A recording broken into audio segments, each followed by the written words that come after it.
Carta de Tiago, capítulo 1. Eu, Tiago, servo de Deus e do Senhor Jesus Cristo, envio saudações a todo o povo de Deus espalhado pelo mundo inteiro. Meus irmãos, sintam-se felizes quando passarem por todo tipo de aflições, pois vocês sabem que, quando a sua fé vence essas provações, ela produz perseverança. Que essa perseverança seja perfeita, a fim de que vocês sejam maduros e corretos, não falhando em nada. Mas, se alguém tem falta de sabedoria, peça a Deus, e Ele a dará, porque é generoso e dá com bondade a todos. Porém, peçam com fé e não duvidem de modo nenhum, pois quem duvida é como as ondas do mar, que o vento leva de um lado para o outro. Quem é assim, não pense que vai receber alguma coisa do Senhor, pois não tem firmeza e nunca sabe o que deve fazer. Um irmão que é pobre deve ficar contente quando Deus faz com que melhore de vida. E quem é rico deve sentir o mesmo quando Deus faz com que piore de vida. Pois quem é rico desaparecerá como a flor da erva do campo. Quando o sol brilha forte e o seu calor queima a planta, aí a flor cai e a sua beleza é destruída. Do mesmo modo, quem é rico será destruído no meio dos seus negócios. Feliz é aquele que nas aflições continua fiel, porque depois de sair aprovado dessas aflições, receberá como prêmio a vida que Deus promete aos que o amam. Quando alguém for tentado, não diga: esta tentação vem de Deus. Pois Deus não pode ser tentado pelo mal, e Ele mesmo não tenta ninguém. Mas as pessoas são tentadas quando são atraídas e enganadas pelos seus próprios maus desejos. Então esses desejos fazem com que o pecado nasça, e o pecado, quando já está maduro, produz a morte. Não se enganem, meus queridos irmãos. Tudo de bom que recebemos e tudo que é perfeito vem do céu, vem de Deus, o Criador das luzes do céu.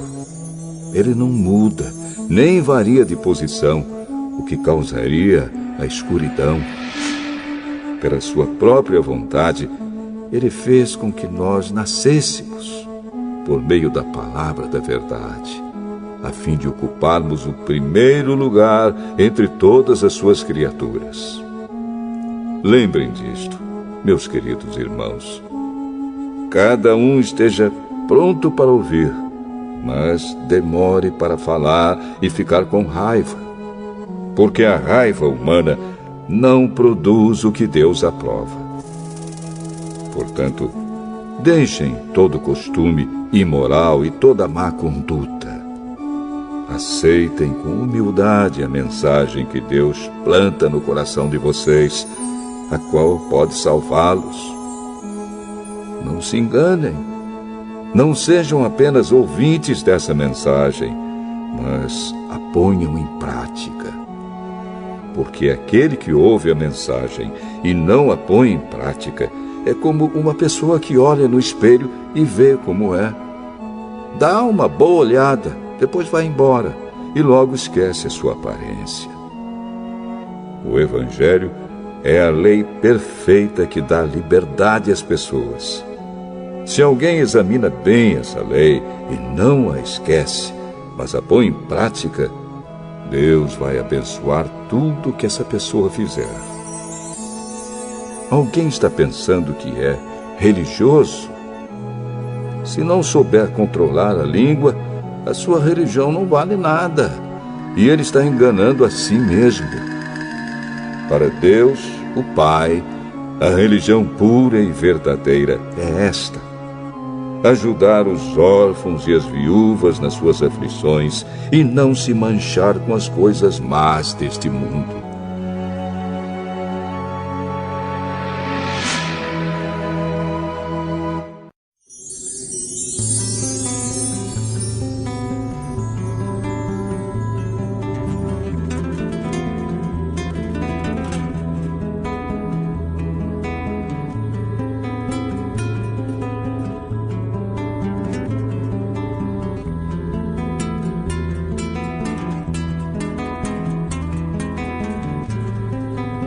Tiago, capítulo 2.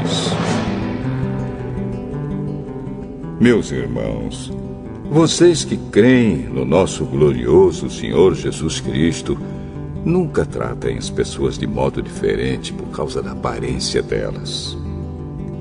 Por exemplo, entra na reunião de vocês um homem com anéis de ouro e bem vestido, e entra também outro, pobre e vestindo roupas velhas.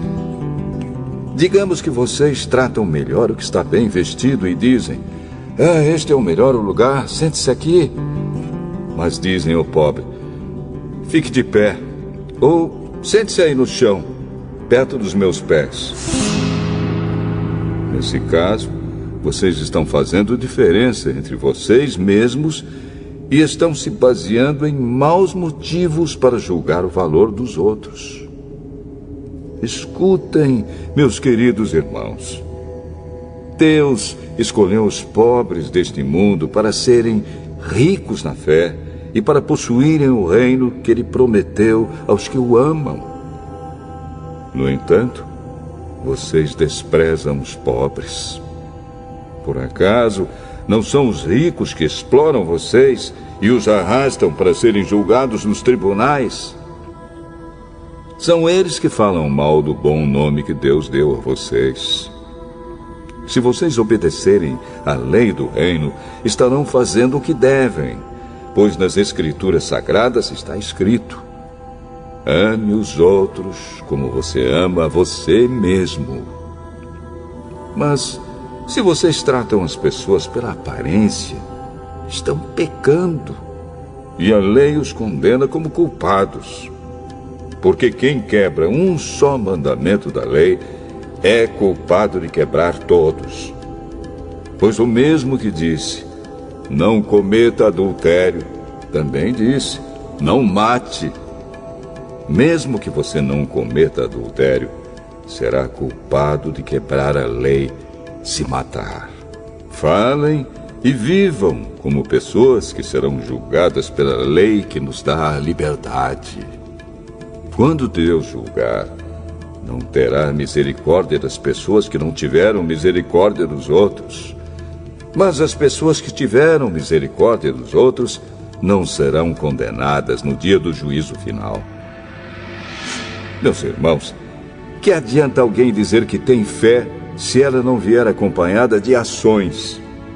Será que essa fé pode salvá-lo? Por exemplo, pode haver irmãos ou irmãs que precisam de roupa e que não têm nada para comer. Se vocês não lhes dão o que eles precisam para viver, não adianta nada dizer que Deus os abençoe, vistam agasalhos e comam bem. Portanto, a fé é assim. Se não vier acompanhada de ações, é coisa morta.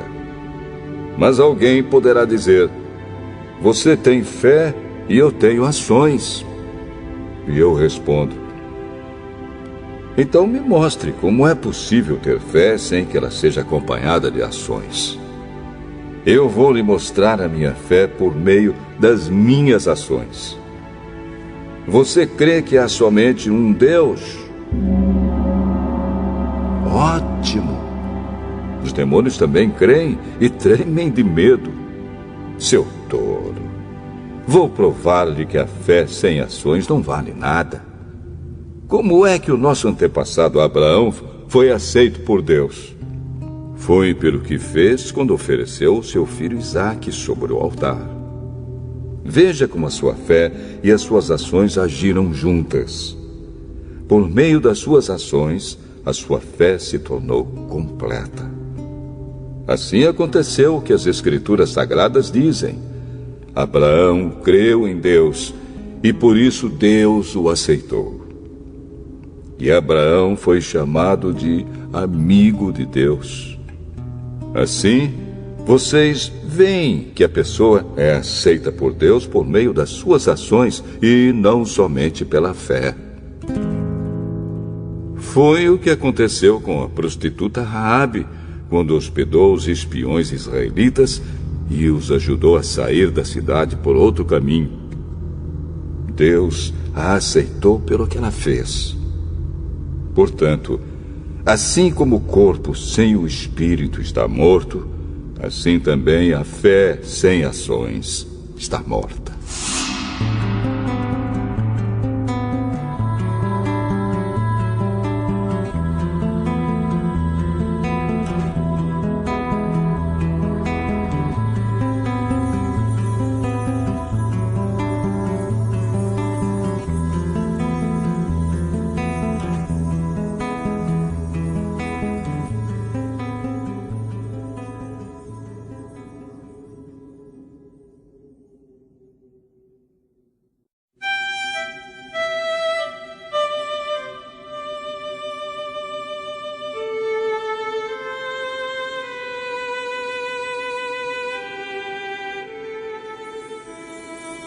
Tiago, capítulo 3. Meus irmãos, somente poucos de vocês deveriam se tornar mestres na igreja, pois vocês sabem que nós, os que ensinamos, seremos julgados com mais rigor do que os outros. Todos nós sempre cometemos erros. Quem não comete nenhum erro no que diz é uma pessoa madura, capaz de controlar todo o seu corpo. Até na boca dos cavalos colocamos um freio para que nos obedeçam e assim fazemos com que vão aonde queremos. Pensem no navio. Grande como é, empurrado por ventos fortes, ele é guiado por um pequeno leme e vai aonde o piloto quer. É isto que acontece com a língua. Mesmo pequena, ela se gaba de grandes coisas. Vejam como uma grande floresta pode ser incendiada por uma pequena chama. A língua é um fogo. Ela é um mundo de maldade. Ocupa o seu lugar no nosso corpo e espalha o mal em todo o nosso ser. Com um fogo que vem do próprio inferno, ela põe toda a nossa vida em chamas. O ser humano é capaz de dominar todas as criaturas e tem dominado os animais selvagens, os pássaros, os animais que se arrastam pelo chão e os peixes. Mas ninguém ainda foi capaz de dominar a língua. Ela é má, cheia de veneno mortal e ninguém a pode controlar. Usamos a língua tanto para agradecer ao Senhor e Pai, como para amaldiçoar as pessoas que foram criadas parecidas com Deus. Da mesma boca saem palavras tanto de agradecimento como de maldição. Meus irmãos, isso não deve ser assim. Por acaso pode a mesma fonte jorrar água doce e água amarga? Meus irmãos, por acaso pode uma figueira dar azeitonas ou um pé de uva dar figos? Assim também, uma fonte de água salgada não pode dar água doce. Existe entre vocês alguém que seja sábio e inteligente? Pois então que prove isso pelo seu bom comportamento e pelas suas ações, praticadas com humildade e sabedoria. Mas se no coração de vocês existe inveja, amargura e egoísmo, então não mintam contra a verdade, gabando-se de serem sábios. Essa espécie de sabedoria não vem do céu. Ela é deste mundo, é da nossa natureza humana e é diabólica. pois onde há inveja e egoísmo, há também confusão e todo tipo de coisas más. A sabedoria que vem do céu é, antes de tudo, pura, e é também pacífica, bondosa e amigável. Ela é cheia de misericórdia, produz uma colheita de boas ações, não trata os outros pela sua aparência e é livre de fingimento.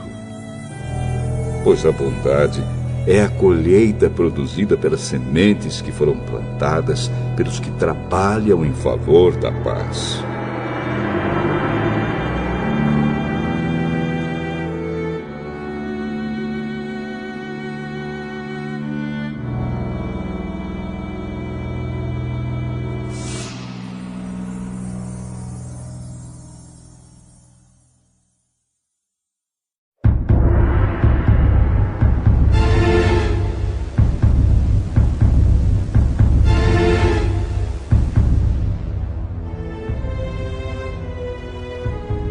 Tiago, capítulo 4.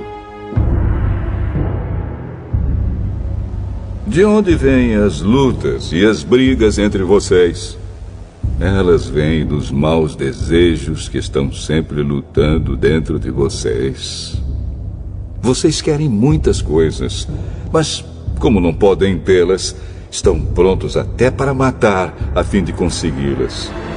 Vocês as desejam ardentemente, mas, como não conseguem possuí-las, brigam e lutam. Não conseguem o que querem porque não pedem a Deus. E quando pedem, não recebem porque os seus motivos são maus. Vocês pedem coisas a fim de usá-las para os seus próprios prazeres. Gente infiel, será que vocês não sabem que ser amigo do mundo é ser inimigo de Deus? Quem quiser ser amigo do mundo se torna inimigo de Deus. Não pensem que não quer dizer nada esta passagem das Escrituras Sagradas.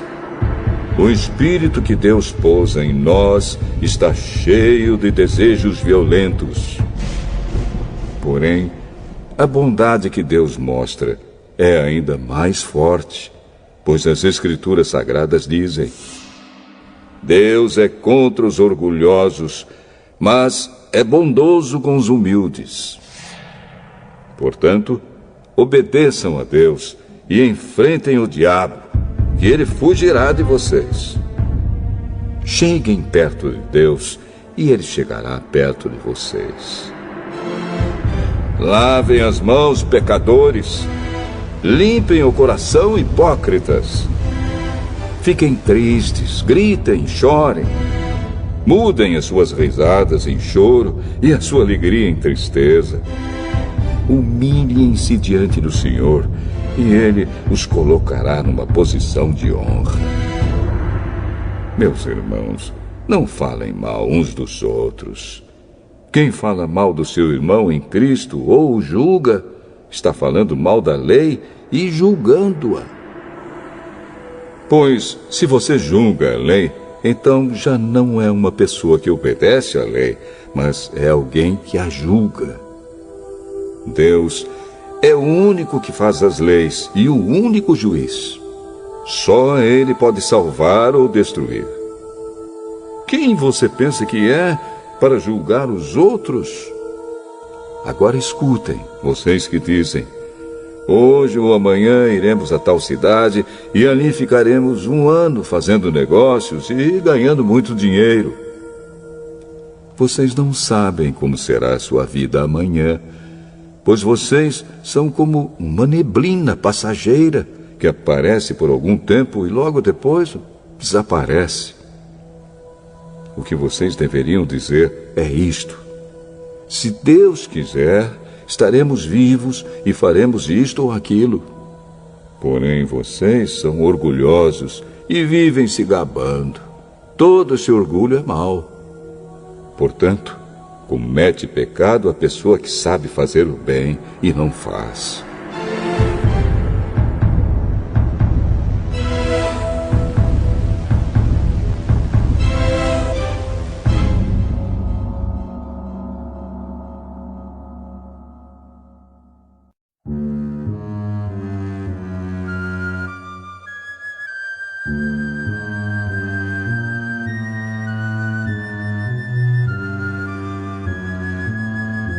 Tiago, capítulo 5. Agora, ricos, escutem. Chorem e gritem pelas desgraças que vocês vão sofrer. As suas riquezas estão podres e as suas roupas finas estão comidas pelas traças.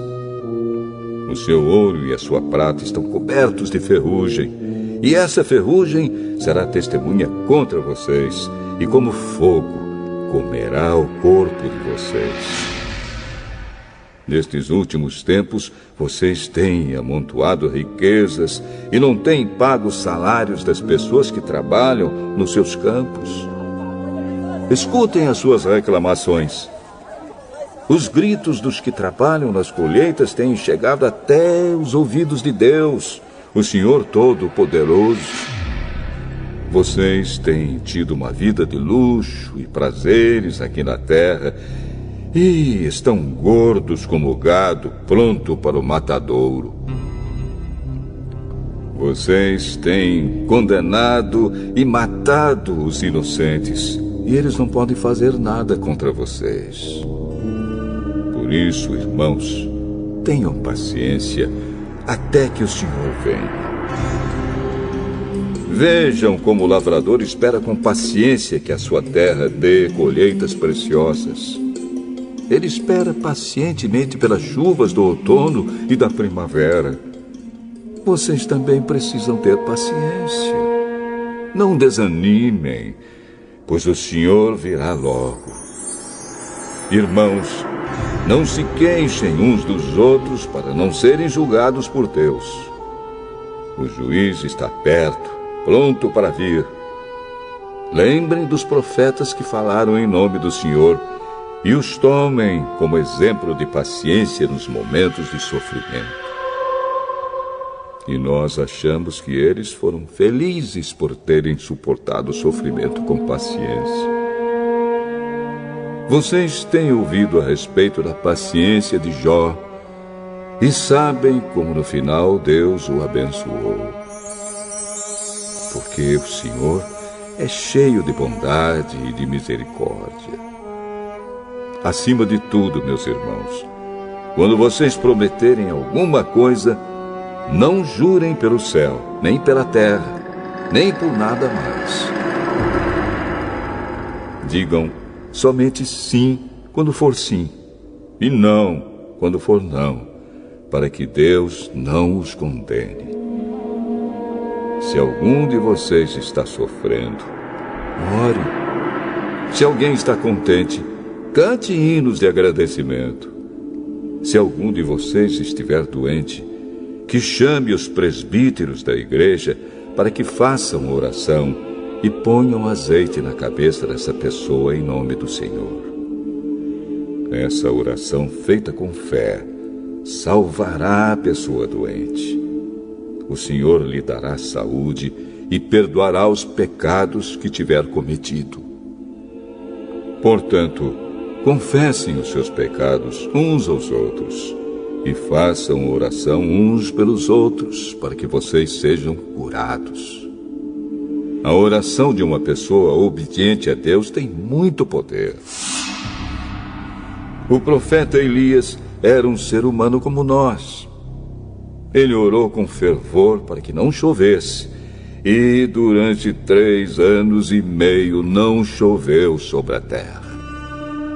Depois orou outra vez, e então choveu, e a terra deu a sua colheita. Meus irmãos, se algum de vocês se desviar da verdade e outro fizer voltar para o bom caminho, lembrem disto. Quem fizer um pecador voltar do seu mau caminho, salvará da morte esse pecador e fará com que muitos pecados sejam perdoados.